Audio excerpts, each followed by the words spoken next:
What's going on, guys? Welcome to Let's Be Real podcast. I'm here with my guy, Art Lana. And if you guys don't know, this is one of the hottest upcoming artists, not just in Miami, but in the country right now, man. So without further ado, my guy, Art Lana, if you want to just introduce yourself to the listeners. Hey, man. Thank you for having me, my boy, John. Yo, what's good, y'all? I'm Art Lana from Atlanta, Georgia. Now I'm in Miami taking over, you know what I'm saying? I've been out here for a year. And I just love the scene, man. Miami's amazing, bro. Miami's amazing. That's awesome. Yeah. That's awesome. So, I want to start off and tell the viewers how we met. Because me and you we were chatting on Instagram because I seen some of the work you was doing. Yeah. And we were chatting on Instagram. And then I ended up running into him because we lived in the same building. So I moved into the same building. We were having like a wine night. Yeah. And I'm like, wait, he comes down in a Versace robe with Versace slippers. And I'm like, wait, you're the artist. And then we just started chatting from there and trying to see how we could collab on a piece, man. And then he ends up painting my car a couple months later. Yeah, the Tesla joint. Tesla, so we're gonna drop some videos and photos for you guys to see what he did there. But man, how did you get started in art, man? Like, man, it's crazy because like I always knew how to draw since I was a kid, but I never took it serious until COVID hit. 2020, COVID hit, and I'm at home bored and shit. I'm like, damn, bro. So I just go to the art store. I get a canvas, I get some paint, come back, I start painting. All my friends is like, yo, bro, you fired this shit, bro. You should take it serious, bro. You can make a lot of money. And I'm like, maybe they right. So then I start taking it serious. I start posting on my IG, like, yo, I got paintings. Everybody hit me up like, yo, I want one. So I start selling it. But at the time, I was only selling my paintings for $250 at that time. And like I accumulated over like 2,000 people, you know what I'm saying? Over 2,000 collectors doing that. And then like November came, like, and then my boy called me. He was like, yo, Drake's having his birthday party. And I'm like, bet. So he was like, yo, you should paint Drake and his son and gift it to him. I was like, that's a good idea. And actually, that was October. Yeah, October. And then October's very young. Yeah. And then I pull up to the party with the big ass painting, like 6 feet tall. I seen that. And the security is like, what the fuck you doing with this painting? So I had to come up, I had to think on my toe, I had to come up with an excuse. I was like, yo, Drake's dad told me to surprise him. And I was like, oh, okay. So they let me back in the green room where Drake's gonna be at. And then I take the painting back there. Drake's back there. I'm like, yo, I'm the one that did this. He's like, oh shit, bro, that shit's hard. And then after that, bro, like my career just went fucking insanely crazy, bro. So that was in October. And then you started art when? And that was October 2021, and I started art November 2020. So 1 year for you to already link up with Drake, do a painting for Drake, and that's crazy because you hustled right there. Like nobody would have took him that painting. Like you made that happen. Exactly. And then from there, like what happened for your career? What? Yeah, like everybody started hitting me up. DJ Khaled, you know what I'm saying? They're like people like I'm doing shit for 6ix9ine and like all these celebrities, Kim Kardashian, and it shit is just crazy, bro. Like I seen Kim Kardashian, I seen the Khaled post. Yeah. I did see after you did my car, you started doing all the 6ix9ine cars. Exactly. So it's just compounded. Yeah, domino effect, bro. Okay, and what's your favorite post or portrait that you did for a celebrity? Damn, what is my favorite? It's either the DJ Khaled one with him and his kids, or Drake with him and his kids. Or the Drake one. And what celebrity was like the coolest celebrity? Like down to earth, like you honestly, surprised 6ix9ine. Yeah? Yeah. Damn, 6ix9ine he's real genuine dude, bro. Yeah. Cool as fuck, you know what I'm saying? Like I feel like he plays that persona on the internet, you know what I'm saying? To do try to get the views and the attention. But bro, he's really like a real ass dude. Like cool as fuck. You kind of see a little bit of like his personality in the Steve Will Do It videos. Yeah. So that kind of gives you some insight. But that's crazy. I was not expecting that answer. Yeah, bro. He's cool. That was crazy. I was not expecting that. Okay. And then how'd you get into the cars, man? Because now I see you painting cars, Lamborghinis, Rolls Royce. Obviously my Teslas, a Bentley. Yeah. So how did that happen? Like, what was your first car? What made you do cars? Yeah, my first car was my car. I did my first car was my Challenger. I did that in 2020, and then I did my G-Wagon in 2021, and then 2022 came. That's when I did the Art Basel event called Art Beast.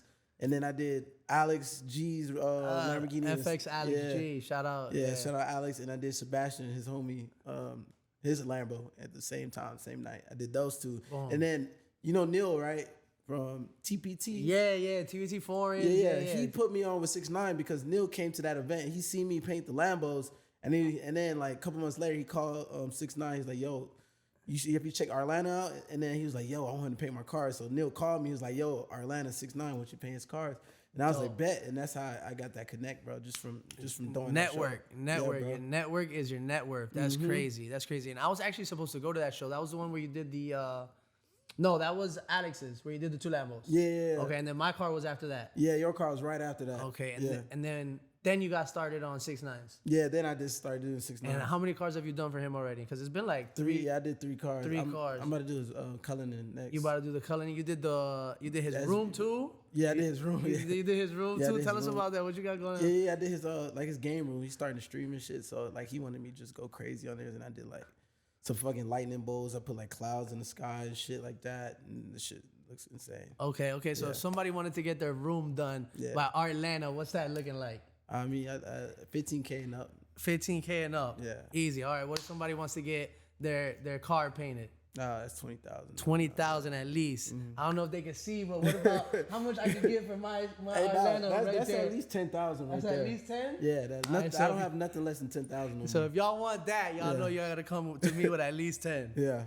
All right, so man, talk to me about your Art Basel event. How was Art Basel? Because for those of you who don't know, Art Basel in Miami is like one of the biggest art events in the world, let alone the country. So for him to even get a spot and gather that many people in Miami during Art Basel, that's just insane within and of itself. And actually, matter of fact, he opened up what I think like 100 tickets, sold that in like hours. Then it was like 300. Then it was like sold 500. And it was I was watching. I'm like 1,000, 2,000. I'm like, wow. So how many people did you end up getting? Yeah, it was over 2,700. 2,700. Yeah. And you started it off with what? Just 100 tickets? Yeah, bro. I was gonna. Yeah, it was 100, and then them shit sold out in like 30 minutes. I'm like, damn. So I had to get a bigger venue because I'm like, I didn't realize it was gonna be so big. So I did 300 tickets, sold out. Next day, boom, 500, boom, sold out. I'm like, fuck it. I just put 2,000 in there, 2,000. And I went up 3,000. Then we got 2,700.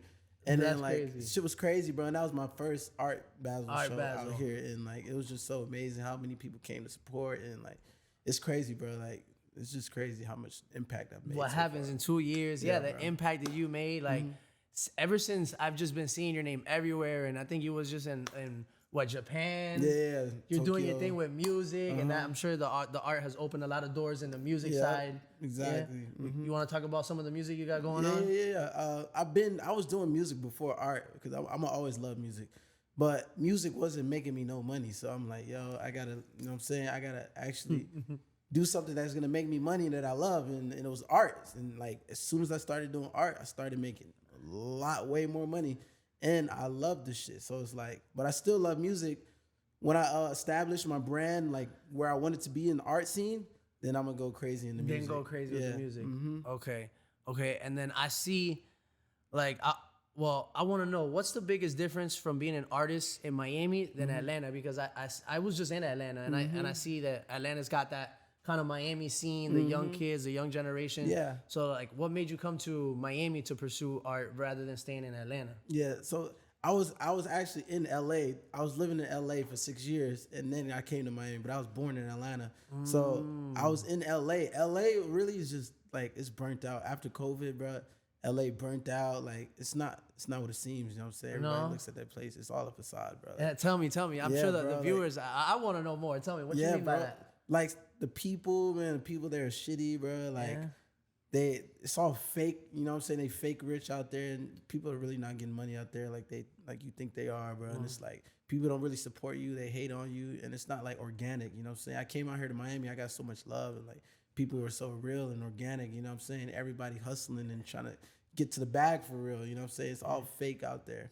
You know, and that's crazy. So, because a lot of people hear me, I grew up in Miami, and a lot of people here from Miami are like, no, Miami nobody wants to see you win and stuff like that. But I think it's more like the city you come from. It's hard to get support from the city you come from. That is true though. Rather than like now you're in Miami as a city that nobody knows you, everybody wants to support you. But LA was a city that you didn't grow up in either, but you didn't get that support in LA. Yeah, exactly. Yeah, I stayed there for 6 years. It's like I kind of got support, but until like people starting to see me like kill it with my art, they started to hate. Like, okay. You know what I'm saying? So it was like, okay. So I had now to you move see, out. yeah. And now you see, I'm sure you see a lot more people supporting now that it's bringing success. Exactly. Now everybody, hey, you remember me? Yep. That's how it is. That's how it is, right? That's how it is. People from high school hit me up every day. They're like, yo, I see you. What's like, up, man? You remember that one time? Yeah, bro. Yeah. That shit crazy. Okay. So one of my I had told my friend I was having you on, and he, he's an artist, and he wanted to know like what are some of the struggles that go on behind the scenes that the people now when they go to Artlanda's Instagram that they don't see. Like what are some mental struggles? What are some like, were you staying up some nights? Yeah, like, bro. Like, I was doing like 15 paintings a day. Every day, painting a day. I used to DM 100 people a day, bro. Like, that's how I got so far, bro. Like, every single day, I didn't stop, bro, because I wanted it, bro. I still get those DMs. Hey, you want like a cartoon portrait and all that? That's what you used to do. Yeah, shit like that, bro. When I first came up, bro, I was DMing 100 people a day, like not sleeping, bro. This shit is not easy. It may seem like I got it easy, bro, but everybody looks like an overnight success. Yeah, bro. You know what I'm saying? I had to work my way up to get that success. Okay, and I see that you had did some videos about how you went from starting art 2 years ago to now selling over 2 million in art. My question is, obviously it was that Drake breakthrough, but that was a year for you to get that. How much did you make that 1 year? In 2021, when that year I didn't make that much. It was like the beginning of 2022 is when I really started making mad money because I started really charging more for my art. You know what I'm saying? And I made over $2 million. Just selling art. Do you hear that? Do you hear that? $2 million selling art. Some he loves to do. Some that he didn't start doing when he was, in diapers. Some that he started 2 years ago, guys. Yeah, bro. That is crazy. In a city that he did not grow up in, a city that he didn't know nobody, that he just used social media. He just used outreach, guys. Instagram DM. Those of you who cold call, do sales. It's all a numbers game. That's sales it's like 101. Door to door. Yeah. That's door to door. DM to DM. Yo, that's crazy. That's crazy game for you artists out there. Don't ever think you're too good to be outreaching to get your business out there. You gotta let that ego go, bro. And just that's awesome. That's real. And it's funny. I'm gonna bring this up because that just reminds me of that. So Instagram, and all these social medias are our free platform of advertising our own, products, services, and anything like that. And a lot of people are like, oh, I don't need a post, or they think they're too good, or, people already know what I do, so why am I going to keep? But McDonald's and Coca-Cola and all these companies still spend millions and millions of dollars advertising every single day, even though these are worldwide brands that the whole world knows, but they're still spending millions. Yes. But we can't even post on Instagram for free. Bro. To you know what I'm saying? We think we're too good. But McDonald's and Coca-Cola, they're worth $1 billion and they're not too good. Yeah, and they're doing that because they know the game. Once you're in somebody's face every day, all the time, you know what I'm saying? They're not going to forget about you. They're going to keep, out of sight, out of mind. And that's really what it is. When they do want that art piece, when they do have that event or that friend asking, you're the first one that comes up. Exactly. Okay, that's awesome. Okay. Let's see. What other questions? What's the most expensive piece you've ever sold? How much and what was it? And to who? I sold a piece for $150,000. $150,000, guys, one piece. How long did it take you to make that piece? And bro, it really took me like 4 hours, bro. And it was some guy in LA. He's not even famous or nothing. He's just rich as hell. He was like, yo, bro, I need you to do this big ass painting in my office. And I did a fucking painting of him and his boys. Was that the water wall, the huge one that was the other day? No. That was Miami. Nah. Okay. No, that one was like 75,000. But I did that. Yeah, that was like 150. It's crazy. Yeah. My guy, that's what's up, man. That's what's up, bro. I love to see it. And you picked definitely the best city. Who? Oh, you said he was a guy that was just rich. Yeah, he was just rich. His own hella businesses, had an office. he did real estate and like fucking joint ventures and shit like that. So he just wanted me to go crazy. He was like, just give me the budget, I got you. 4 hours. Yeah, 4 hours. 4 hours. That's crazy. And again, it was another thing that I remember seeing on Instagram. Some guy asked Picasso, or someone saw Picasso in a restaurant. Hey, do this little drawing on a napkin. Took him 5 seconds. He said, "Oh, give me 5,000 for 5 seconds." No, it took me, 2 years to be able to do this in this 5 time. seconds, yeah. Yeah. So that's crazy. You pay for value, guys. You don't pay for time. So the value he's providing is crazy. That's awesome, man. That's real. Man, what would you have to say to any new artists that are hearing this and they're like, wow, I want to be like Artlana, or maybe Artlana got dealt a better hand than I did, and making excuses. What would you say to that new artist who wants to be you? Yeah, like just don't think you're too big to do anything, because of that. My first pop-up, I had to sell art on the side of the street on Melrose in LA. Like, I had to sell art on the side. Like, I put my art on the street and I was trying to sell my art. But nobody bought it, but I still tried to, I hustled, and that was my first pop-up. And my next pop-up was inside in Beverly Hills. So it's like I went from there to there. So you never know like when it can happen for you. So it's like, yo, don't ever think you're too big to do that. Don't ever think you're too big to reach out. Don't ever think you're too big to talk to somebody, network, you know what I'm saying? Because that ego will bring you down, bro. Yeah. And a lot of artists I know, they have egos. So it's like, you gotta let that shit go. Collaboration over competition. And even that, like, you might have thought, oh, I'm not gonna do no piece for free, and then that free work just commissioned you. Exactly. You're still paying dividends. Exactly. Still, the ROI on that is still paying. Still paying. So, guys, that's just the huge lesson for you guys. You're never too good for any amount of money, and even a small, you might not make as much right now, but you're gonna make twice or 3 times as much on the back end. Yeah, you gotta invest in yourself in the beginning. Always just invest in yourself. Give out free shit in the beginning. Give out free shit. Sell it for cheap. And that's how you invest. You build that foundation, and then you can fucking charge. You know what I'm saying? So I'm glad you said that. So, and I had that same issue in real estate. It was like, when am I going to stop renting people apartments and go straight into sales? And then it's like, all right, I got into the sales. How am I going to, do only luxury? So, like, what was it for you that it's like, okay, I'm charging $200 for this piece.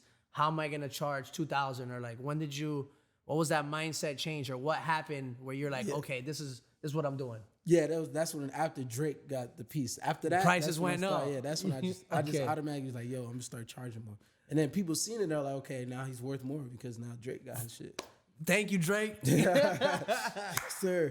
No, that's how it is, honestly. Yesterday's price is not today's price. Not today's price. Yesterday's price is not today's price. That's awesome. So what are some exciting new projects you got coming up? What do people got to look out for? Where can people find you? Yeah, this new project that I'm working on, I can't really say too much, but just know that I'm working with Lamborghini to come out with my own Lamborghini called the Lamborghini. That's all I gotta say. Yo, guys, I don't even know if we can release this episode now, guys. That's crazy. You know how Virgil came out with his own Maybach? Stupid. Yeah. Stupid. How many are coming out? It's gonna be probably about 50 of them. 50 of them. Yeah. Lamborghini. Yeah. That's crazy. That's hot. Yeah. That's hot. How many of those you keeping for yourself? Bro, I might want to keep all of them. You gotta keep a couple. You gotta keep a couple. Yeah, bro. That shit. That's crazy. Yeah, Lamborghini. Yeah. So that's it. Yeah. That's it. So, okay, perfect. You got the Drake painting that was the one that really catapulted your career. Yeah. When was it where you were like, you just sat back and said, fuck, like, I made it. I did this. Because I had that moment myself, right? But it's just from, not even like I made it, but from where we were at, that you got to the point where it was like, wow, like, I dreamed to be here. I prayed to be here. Yeah. Well, when was that moment for you? It was when I bought my mansion in LA, fucking big ass 10,000 square foot crib in LA, and like, I was just like, bro, because I came from nothing, bro. Like, I was homeless, like sleeping on floors, sleeping in cars, sleeping in IHOP, shit like that. Had no money. My parents dirt broke. Like, came from Nigeria. We had nothing, bro. I used to be in foster care. Had nothing, bro. And then I bought a fucking mansion in LA, and I'm just sitting in that bitch like, damn, bro, like, I really got an elevator in my crib, bro. Like, that shit's crazy. Oh, man, guys, this is motivating me right now. Like, I think I need to go back and get to work. Like, that's crazy, man. Bro. That's crazy. That moment hit me different, bro. And ever since then, I never turned back, bro. Never turned back. Yeah. You never turn back. And you go even harder because you're like, I cannot go back to that. Exactly. And a lot of people think, they're like, oh, okay, you're good. Like, you made it. And really, it's like the pressure's on even more now because I can't go back. Exactly. I can't make less. I can't move out the mansion to go back to the apartment. Exactly. You know, so I feel even more pressure because before it was like I was playing with house money. Yeah. I passed my goal. Anything else is plus. You know, is a gift. But now next year you're like, oh, okay, now I gotta hit that again. Now it's really time to put up or shut up. Yep. You know what I'm saying? That's real. So that's crazy, man. What are your goals for next year, man? What do you got? I know you got Lanzagini, but what else you got? Because I know you're a man of many talents. Yeah. I'm also building an art label. You know how music labels, they sign artists under their label? Okay. I'm going to do the same, like sign like painters under the label, you know what I'm saying? Give them a platform to sell their art and put them in shows and shit like that. Because nobody's doing that. I was going to ask you, is this the first I'm art the first label? one ever to do this shit, bro. And like, bro, like, because the art institutions and shit, they don't think like that. They think like old generation. I'm thinking new generation, like keeping this shit new, you know what I'm saying, and young, and like signing artists and putting them on. You know what I'm saying, like imagine, you know how fucking like the ASAP mob, like they got the fucking the crews and shit, you know what I'm saying? Like that's what I'm starting right now. So it's like Art Beast is the label. Do Art Beast commission work? Have them. That's like, crazy. Exactly. That's crazy. We gotta wait till we drop this so the other artists. These other people don't steal your idea. Exactly. That's what's up. And then, so how many cars you got out there right now? Because I know you talked to me about opening up an Artlanta gallery type. Museum, yeah, car museum. Yeah, right now, bro, I think I have like 20 cars. You got like 20. That I have over like $10 million worth of cars, bro, that have my art on. Guys from homeless. Like, man, the story's crazy. And this is why I wanted to have him on, man, because it's really inspiring. Like, it really is. Guys, if this doesn't inspire you from nothing to something, from Atlanta to LA, not knowing nobody, from dropping everything in LA, coming back to Miami, not knowing nobody, working with celebrities, like, believing in himself, really. It's crazy, man. Like, proud of you, brother. Like, appreciate that, bro. That's really what it is, man. Appreciate that. So, tell them where they can find you, man. Drop your socials, Insta, YouTube, whatever it is. Where can they find you? Y'all can find me on all platforms, Instagram, YouTube, TikTok, whatever it is that y'all use. Artlanta with 2 underscores. Artlanta, 2 underscores. That's where you can find me. Art Beast is the brand. I just dropped my website today, actually, artbeast.co. Go check it out. We're going to leave all the links for any apparel, anything you got. Yeah. Shoot me over the links. We're going to drop all that for you guys. So you guys always know what's going on with Artlanta. We'll leave all his socials in there. My man, is there anything you want to tell my viewers, the listeners, anything before we leave? Yeah, just, hey, always believe in yourself, always stay true to yourself, and never give up. And you know what I'm saying? Because anything and everything is possible if you put your mind to it. And also, don't keep negative people around you. Keep positive people around you that speak life into you. Don't keep people around you that speak drama and hate on other people. You know what I'm saying? Keep love around you, and you will get love. You know what I'm saying? Hey, I love it. Created to create. My guy, Artlanta. Let's Be Real podcast. Signing out. Appreciate y'all. Peace.